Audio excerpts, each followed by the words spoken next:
Welcome to Vital Minimal, philosophy and minimalism for men who refuse to live on autopilot. How many times this week did you say yes when you meant no? How many hours did you spend doing things you didn't want to do for people who wouldn't do the same for you? The truth that nobody wants to hear is this: people-pleasing isn't kindness. It's cowardice disguised as virtue, and it's destroying your life one yes at a time. Today, we're going to talk about why you need to stop people-pleasing. Not to become an asshole, but to become authentic. Because the version of yourself that everyone likes isn't you at all. Let's be clear about what people-pleasing actually is. It's not being helpful. It's not being compassionate. People-pleasing is the systematic abandonment of your own needs, values, and identity in exchange for temporary approval from others. It's trading your authenticity for acceptance. And here's the part that hurts. The acceptance you get isn't even real, because they're not accepting you, they're accepting the performance you're putting on. The mathematics is brutal. Studies show that people pleasers report higher levels of anxiety, depression, and burnout than those with healthy boundaries. Why? Because you're living two lives simultaneously: the life others expect you to live and the life you actually want to live. And the gap between those two is where your soul goes to die. Psychologically analytical, building to philosophical. So why do you do it? It starts early. You learned as a child that approval equals safety. When mom smiled, when dad praised you, when the teacher gave you attention, your nervous system registered, "This is how I survive." And that programming never left. You're still that child, desperately performing for approval. Except now, it's your boss, your partner, your friends, strangers on the internet. Jean-Paul Sartre called this bad faith. Living in bad faith means denying your freedom to choose, pretending external pressures force your hand, when in reality, you're choosing to comply. Every time you say yes when you mean no, you're acting in bad faith. You're lying to yourself about who's actually in control. Here's what people-pleasing actually costs you. First, your time. Every hour spent on obligations you don't believe in is an hour stolen from your actual life. Second, your energy.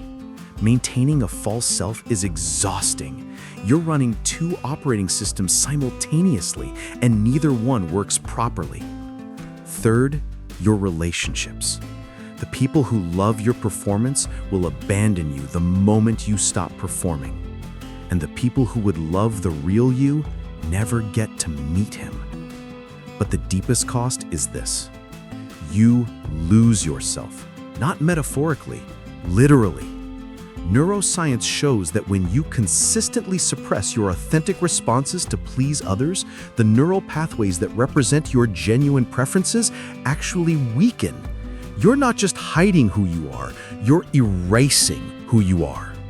Philosophical and authoritative. The Stoics understood something crucial about people-pleasing 2,000 years ago. Marcus Aurelius wrote, "It never ceases to amaze me. We all love ourselves more than other people, but care more about their opinion than our own." Think about that. You value yourself more than anyone else, yet you give others more power over your choices than you give yourself. Epictetus taught that there are only two things in life: things within your control and things outside your control. Other people's opinions? Outside your control. Your response to those opinions? Completely within your control. When you people please, you're attempting to control the uncontrollable while abandoning control of the controllable. It's philosophical madness. Deeply psychological, increasingly urgent. There's nobody home. Psychological suicide. If your entire identity is constructed from other people's expectations, what happens when you're alone? The people pleaser doesn't have an answer because there's nobody home. You've spent so long being what others need that you've never discovered what you actually are. Carl Jung called this the persona, the mask you wear in public. Jung argued that the persona is necessary for social functioning. But when the persona becomes all you are, you've committed psychological suicide. You're a character in someone else's story, not the author of your own. So how do you stop? It starts with brutal self-honesty. For 1 week, track every time you say yes, not whether you should have said no. Just track every yes. End of the week, review the list and ask for each one, did I want to do this, or did I fear the consequences of refusing? Be honest. The ratio will shock you. Here are the warning signs you're people-pleasing. You apologize constantly for things that aren't your fault. You struggle to make simple decisions without consulting others. You feel resentful after helping people. You can't remember the last time you said no without a detailed excuse. You feel anxious when someone seems upset with you, even when you've done nothing wrong. If 3 or more of those hit home, you've got work to do. Once you recognize the pattern, you build boundaries. A boundary is not a wall, it's a filter. It lets through what aligns with your values and blocks what doesn't. Here's the formula. I appreciate you thinking of me, but that doesn't work for me. No justification, no elaborate excuse, no apology. Just a clear no. The first boundary will be the hardest. Your nervous system will scream. You'll feel like you're being rude, selfish, ungrateful. Good. That discomfort is your people-pleasing programming dying. Let it die. The people who respect boundaries will respect you more. The people who don't respect boundaries will leave. Perfect. They were never your people anyway. Next, you practice small acts of authenticity. Not grand declarations, small truth-telling. Someone asks your opinion? Give it. Someone suggests a plan you don't like? Say so. Someone makes a joke at your expense? Don't laugh. These micro-authenticity moments rebuild the neural pathways that people-pleasing destroyed. You're teaching your nervous system it's safe to be real. Start with low-stakes situations. The barista gets your order wrong? Send it back. Friend suggests a movie you're not interested in? Propose an alternative. Colleague asks you to cover their work? I can't do that. Each small no strengthens your authenticity muscle. Within a month, you'll notice something profound. You feel more yourself than you have in years. Next, you practice small acts of authenticity. Not grand declarations, small truth-telling. Someone asks your opinion? Give it. Someone suggests a plan you don't like? Say so. Someone makes a joke at your expense? Don't laugh. These micro-authenticity moments rebuild the neural pathways that people-pleasing destroyed. You're teaching your nervous system it's safe to be real.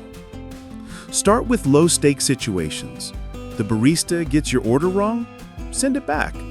Friend suggests a movie you're not interested in? Propose an alternative. colleague asks you to cover their work, I can't do that. Each small no strengthens your authenticity muscle. Within a month, you'll notice something profound. You feel more yourself than you have in years. People-pleasing isn't kindness, it's self-abandonment. It's the slow erosion of everything that makes you, you. And the world doesn't need more people-pleasers performing authenticity. It needs men who have the courage to be real, even when real isn't convenient, even when real isn't popular, even when real costs them approval. So, here's your challenge. Today, right now, think of one person you've been saying yes to when you mean no. One situation where you've been performing instead of being real. And the next time they ask, tell the truth. Just once. See what happens. Then come back to the comments and tell me, what did you finally say no to? If this resonated with you, if you recognized yourself in this diagnosis, leave a like, subscribe to the channel, and turn on notifications for more content that challenges you to live with authenticity instead of approval.